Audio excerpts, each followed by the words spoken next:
Alors, commençons, si vous le voulez bien, par un mot sur l'actualité, l'affaire Aurier. Depuis dimanche matin et la diffusion de cette vidéo, il y a d'un côté ceux qui accusent Serge Aurier de haute trahison. Il y en a même qui parlent de prison, Giroud, pour ne pas le nommer. Et de l'autre, ceux qui parlent d'une grosse bêtise de jeunesse. Vous en pensez quoi, tous les deux? Vincent Duluc. Je pense que c'est une bêtise considérable. C'est d'abord sa propre bêtise. C'est d'abord révélateur, effectivement, de son inconscience. C'est quelque chose qui va le mettre au banc du Paris Saint-Germain pour le restant de la saison. Je pense qu'il va plus du tout jouer pour le PSG.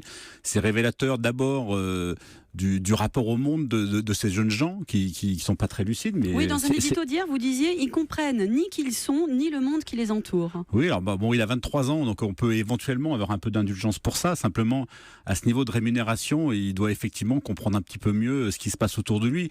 Mais c'est le procès qu'il faut faire, autant que celui des joueurs, c'est d'abord celui de leur entourage actuellement. C'est-à-dire ? Mais le problème, c'est que jusque-là, il y avait des agents qui étaient un peu installés dans le milieu et qui savaient un peu les guider. Alors évidemment, les agents... Mais il paraît justement, j'ai lu, moi j'y connais rien, qu'il avait un chaperon, mais que le dit chaperon n'était pas là ce week-end, justement, qu'il était en Thaïlande. Le problème, ce qui est en train de se passer dans le foot, c'est que jusque-là, donc, il y avait des agents qui étaient un peu installés, qui avaient un peu de l'ancienneté, qui savaient un peu les cadrer, et qu'aujourd'hui, il y a un tel enjeu financier que les agents, c'est le cousin, c'est la famille, c'est le père, c'est le frère. Être agent, ça veut dire prendre 10% d'un salaire annuel qui se compte entre 2 et 10 millions d'euros peut-être.